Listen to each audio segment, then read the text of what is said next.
이번 강의에서는 데이터베이스 구성에 대해 알아보겠습니다. 데이터베이스를 구성할 때 가장 많이 하는 고민은 클라우드 환경에서 데이터베이스마다 고우가 융성 구조를 어떻게 구성할 수 있을지에 관한 것입니다. 또한 기존 온프레미스에서 고우가 융성 구조를 구성하여 사용한 환경을 그대로 클라우드에서도 사용할 수 있는지에 대한 고민과 함께 안전한 데이터베이스 운영을 위해 접근 제어를 어떻게 할지에 대한 고민도 있을 것입니다. 그리고 데이터베이스를 안전하게 사용하기 위해 인가된 사용자와 인가된 IP에서만 접근을 허용하는 것을 어떻게 수행할 수 있는지에 대한 부분들도 고민될 것으로 보입니다. 그러면 이렇게 다양한 고민들을 어떻게 해결할 수 있는지 자세히 살펴보도록 하겠습니다.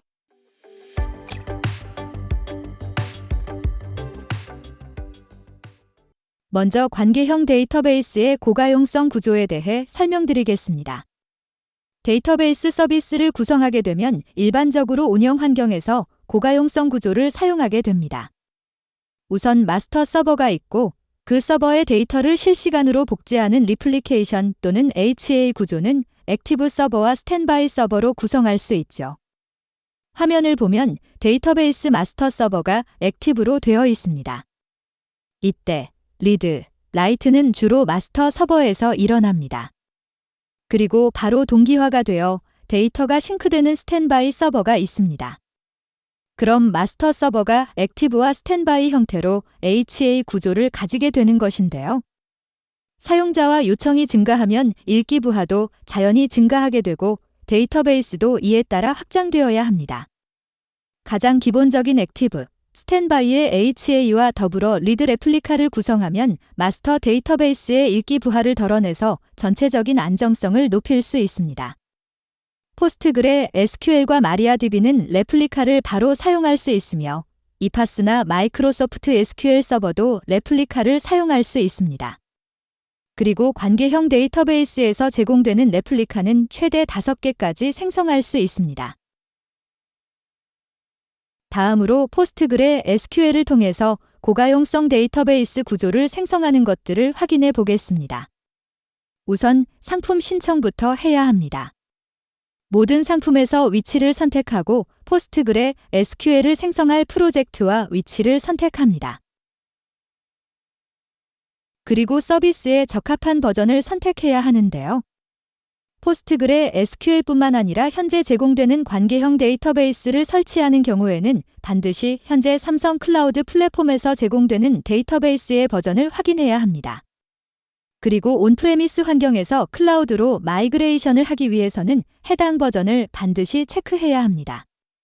그 이유는 버전에 따라 마이그레이션이 바로 진행되는 경우도 있지만 데이터 구조나 스키마를 변경해야 하는 경우도 있으므로 반드시 현재 지원되는 버전을 확인하고 데이터베이스 생성을 진행해야 합니다.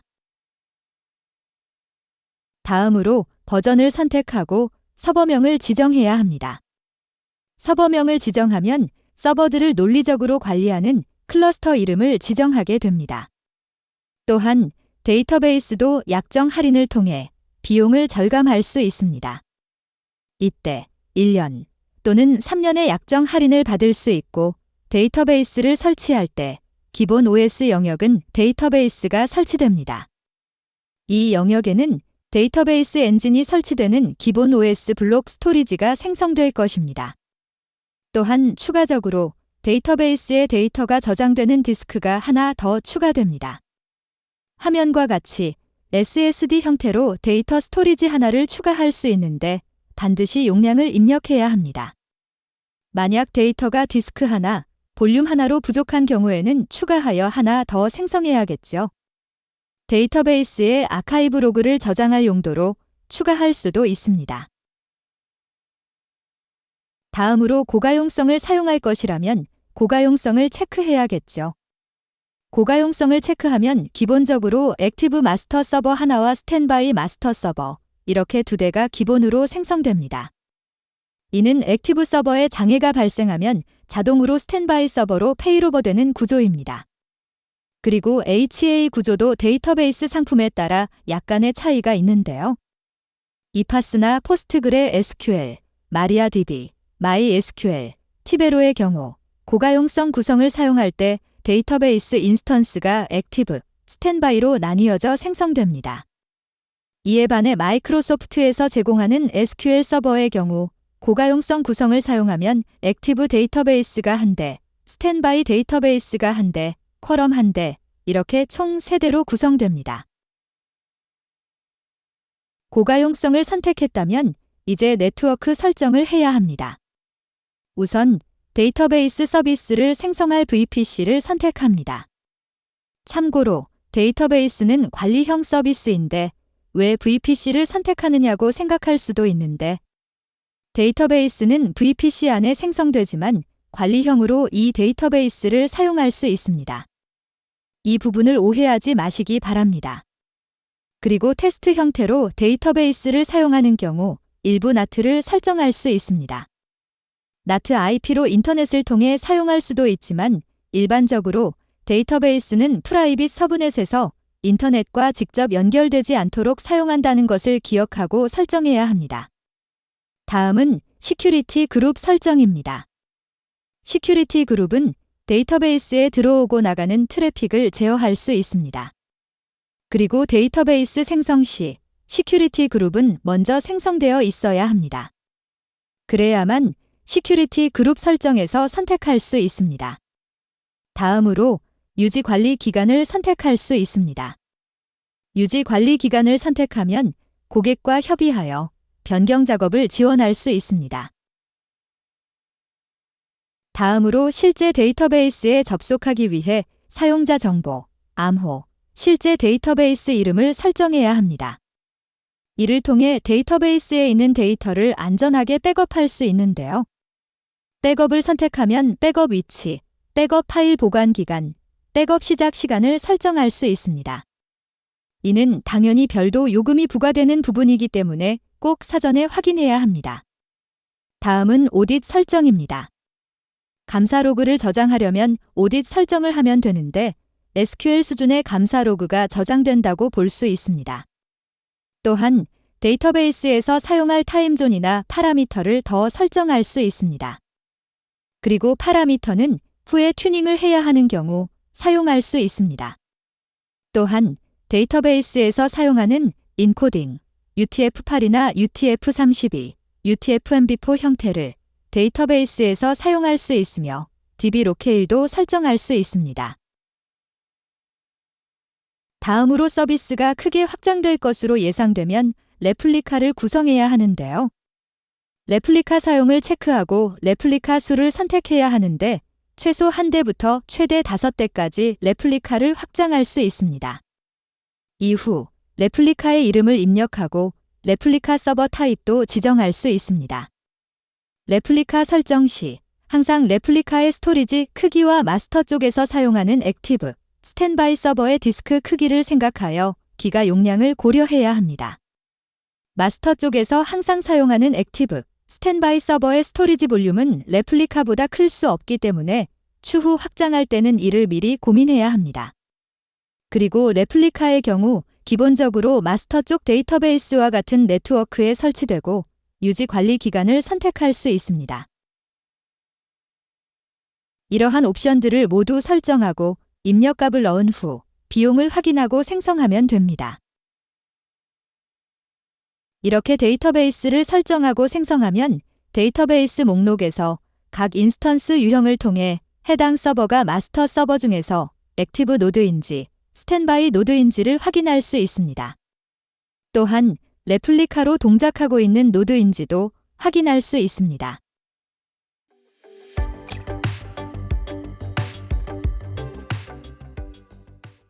다음으로 NoSQL 형태로 사용할 수 있는 레디스에 대해 설명드리겠습니다. 관계형 데이터베이스와 마찬가지로 레디스도 마스터 서버와 레플리카 구조로 사용할 수 있습니다. 화면과 같이 레디스에서 고가용성 구조를 사용하는 경우 고가용성을 위해 서버들의 생존 여부를 체크해야 하는데요. 프로그램을 설치해야 하기 때문에 센티널이라는 모니터링용 서버를 설치해야 합니다. 그리고 레디스는 마스터, 레플리카 구조로 사용할 수 있습니다. 이는 마스터 쪽에서는 리드와 라이트를 수행하고 레플리카에서는 리드만 수행하는 방식입니다. 또한 비동기 형태로 레플리케이션이 일어납니다. 예를 들어 마스터 쪽에서 문제가 발생하면 레플리카에서 마스터 역할을 수행해야 합니다. 이러한 모니터링을 센티널을 통해 하는데 센티널은 기본적으로 최소 3개의 노드로 구성되어야 합니다. 그리고 센티널 서버들은 상호 간의 투표를 진행하는데, 즉 서버가 다운된 경우 마스터로 선정될 후보를 결정하는 일종의 투표 과정을 거칩니다. 따라서 홀수 형태의 서버로 구성됩니다. 기본적으로 삼성 클라우드 플랫폼에서 제공하는 레디스 서버의 경우 레플리카는 최대 2개까지 가능하다는 점을 반드시 기억해 주세요. 레디스 서버는 1대, 2대, 3대로 구성할 수 있는데, 만약 레디스 서버를 1대 사용한다면 싱글로 사용하게 되는 것으로 페이로버는 없을 것입니다. 그러나 레디스 서버를 2대 사용한다면 기본적으로 마스터 서버와 레플리카 하나가 있을 것입니다. 그럼 마스터 서버의 장애 발생 시 레플리카로 서비스가 넘어와야 합니다. 그렇다면 센티널이 최소 3대가 있어야 한다는 얘기죠. 만약 레디스 서버를 2대 사용한다면 센티널용으로 별도의 VM이 생성됩니다. 이때는 고사양이 필요 없고 최소 사양의 서버가 이 센티널 역할을 담당하게 됩니다. 그리고 센티널은 1초마다 헐빗 헬스 체크를 합니다. 그럼 실제 서버의 동작 여부를 체크하고 장애가 감지되면 페이로버가 실행됩니다. 앞서 설명드린 부분을 화면을 통해 다시 확인해 보겠습니다. 레플리카 1이라고 선택했습니다. 여기서 레플리카 1개를 선택하면 레디스 서버가 마스터와 레플리카로 구성됩니다. 게다가 레디스는 설치되지 않은 센티널 VM 1대가 추가되어 최소 3대가 구성된다는 것입니다. 만약 레플리카 2를 선택하는 경우에는 레디스 서버 자체가 3대가 되고 센티널은 각각의 서버에 설치되는 구조가 됩니다. 즉, 마스터 서버에 장애가 발생할 시 센티널 간 투표를 통해 일정 투표수 이상이 해당 서버가 장애라고 동의하면 페이로버가 진행되는 구조입니다. 그럼 실제 콘솔 화면에서 레디스를 생성하는 과정을 확인해 보겠습니다. 레디스도 마찬가지로 어디에 설치할지 프로젝트와 위치를 선택합니다. 레디스의 현재 어느 버전을 사용할지 선택합니다. 온프레미스에서 마이그레이션 할 경우 버전에 따른 호환성을 확인할 필요가 있습니다. 위치 설정 후에는 레디스를 생성해야 합니다.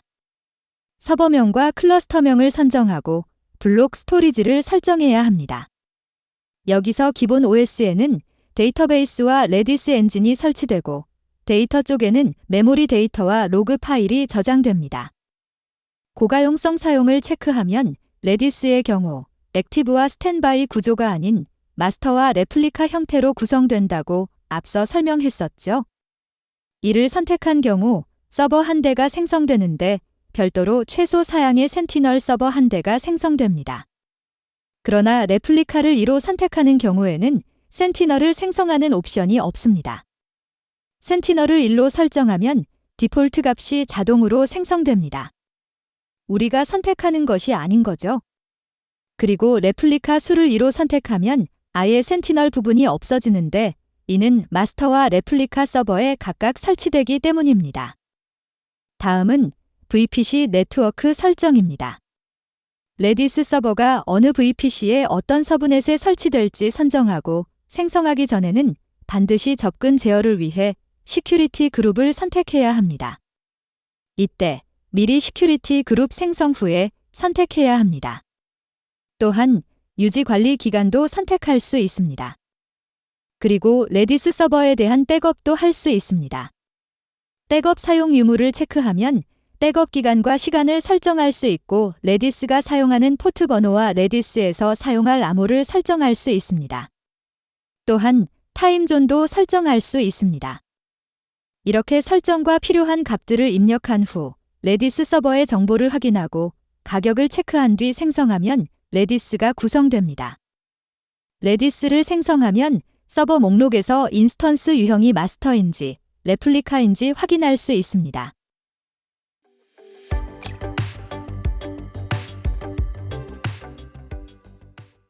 다음으로 데이터베이스 관리와 제어에 대해 알아보겠습니다. 먼저 어떤 기능들을 사용할 수 있는지 확인해 보겠습니다.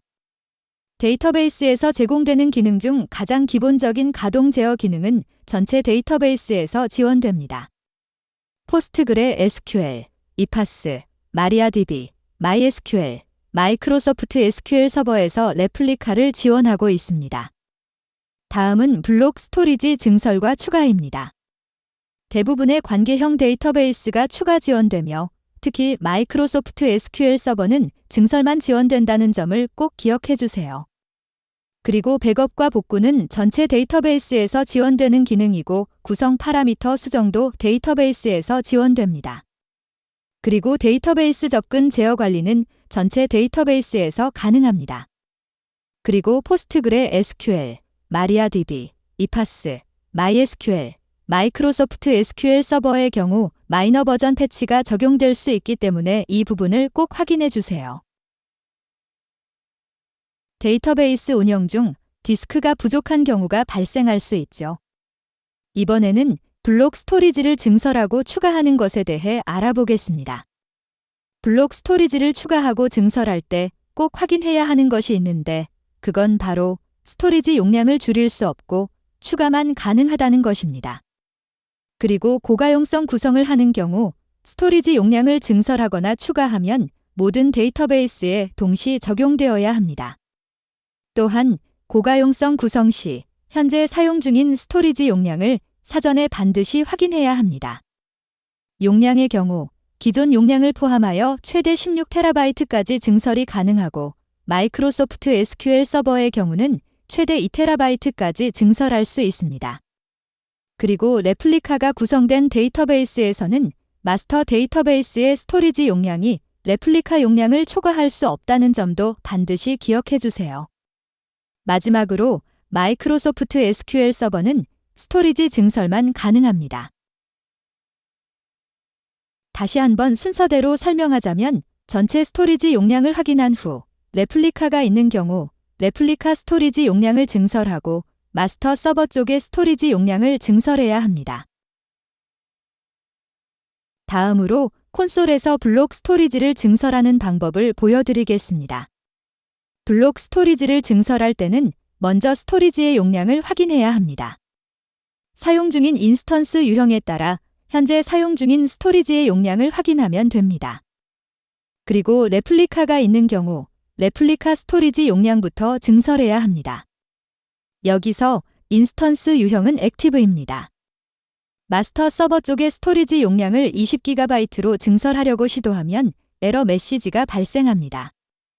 그 이유는 현재 레플리카의 스토리지 사이즈가 10GB이므로 마스터 서버에 20GB로 데이터 용량을 증설할 수 없기 때문입니다. 따라서 레플리카의 용량을 먼저 업그레이드하고 전체적으로 스토리지 용량을 늘려야 합니다. 우선 레플리카 쪽의 용량을 증설해야 하는데요. 레플리카를 확인한 후 레플리카의 스토리지 용량을 10GB에서 20GB로 증설합니다. 화면과 같이 레플리카 서버 2대를 둘 다 20GB로 증설하였습니다. 그렇지만 마스터 쪽은 아직 10GB로 되어 있습니다. 레플리카 증설이 완료되었기 때문에 마스터 서버 쪽 스토리지 용량을 20GB로 설정해도 에러 메시지가 표시되지 않습니다. 이제 30GB로 증설합니다. 이때 주의할 점은 액티브 서버를 증설하면 스탠바이는 자동으로 증설된다는 것입니다. 반드시 이 부분을 기억해 주세요. 다음으로 마스터 노드의 액티브 노드에서 용량을 증설하면 스탠바이 노드도 자동으로 30GB로 증설됩니다. 또한 레플리카도 확장되었습니다. 이로써 전체 용량이 30GB로 조정되었음을 확인할 수 있습니다. 다음으로 데이터베이스를 사용하다 보면 레플리카를 한 대에서 두 대로 증설하거나 사용하지 않았을 경우 추가해야 하는 상황이 발생할 수 있습니다. 데이터베이스 생성 시 레플리카를 구성하지 않았다면 데이터베이스 관리 도중 레플리카 설정을 변경할 수 있습니다. 화면과 같이 메뉴에서 레플리카 구성을 클릭하면 해당 설정을 변경할 수 있습니다. 레플리카 구성을 클릭하면 레플리카를 추가할지 여부를 묻는 팝업이 표시되며 확인을 클릭합니다. 이때 주의해야 할 점은 레플리카 구성 중에는 마스터 데이터베이스 변경 작업이 불가능하다는 것입니다. 전체적으로 동기화를 유지해야 하기 때문에 레플리카 구성 작업은 정기점검 시간을 활용하는 것이 좋습니다. 화면처럼 레플리카 구성 화면이 나오면 레플리카 수에서 숫자를 변경합니다. 만약 레플리카를 사용하지 않았다면 한 대의 레플리카를 추가하거나 추가로 하나를 더 설정할 수 있습니다. 앞서 레플리카를 구성했을 때 데이터베이스에 레플리카를 2개로 설정했는데 지금 하나를 더 추가하겠습니다. 레플리카 수를 1로 선택하면 전체 레플리카 수가 3대가 될 것입니다. 이렇게 구성해 보도록 하겠습니다. 레플리카를 한 대 더 추가하여 화면과 같이 전체 레플리카 수가 5대가 되었습니다. 레플리카 3대와 액티브, 스탠바이 마스터 노드 쪽 2대로 구성된 화면을 볼 수 있습니다. 다음으로 데이터베이스 사용 중 성능 튜닝, 보안 강화, 안정성 향상 등을 위해 데이터베이스 설정값을 변경해야 하는 경우가 있습니다. 그리고 파라미터 값을 수정해야 하는 경우, 데이터베이스 운영 중에도 파라미터 값을 설정할 수 있습니다. 그럼 데이터베이스 상세 메뉴에서 컨피그 관리를 클릭해서 파라미터 수정을 해보겠습니다. 컨피그 관리를 클릭한 후 데이터베이스에서 현재 적용된 파라미터 값을 확인하려면 먼저 조회를 해야 합니다. 조회 버튼을 클릭하면 일정 시간 후에 전체 데이터베이스에서 사용 중인 파라미터가 표시되고 설정값이 화면의 목록으로 표시됩니다.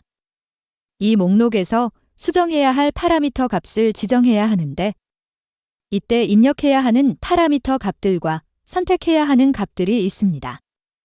입력하세요라고 표시된 부분은 수정할 파라미터 값을 입력하고 선택하세요라고 표시된 부분은 해당 메뉴를 클릭하여 선택할 수 있습니다.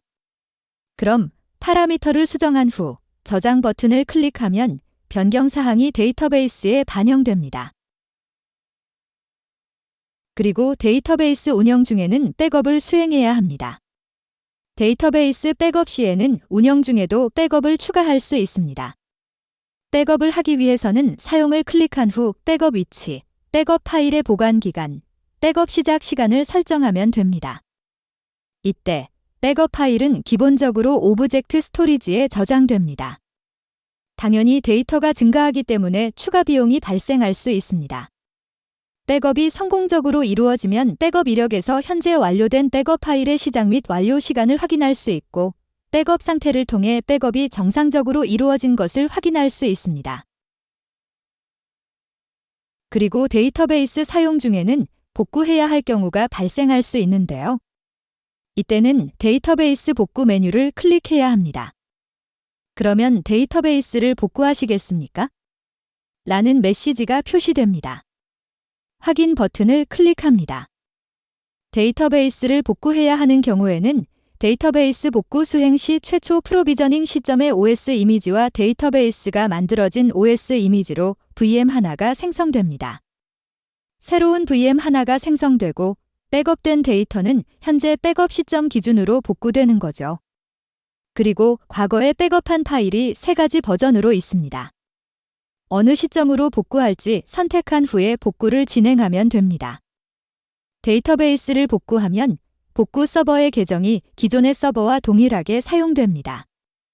이렇게 서버 복구가 완료되면 복구된 서버를 서버 목록에서 확인할 수 있습니다.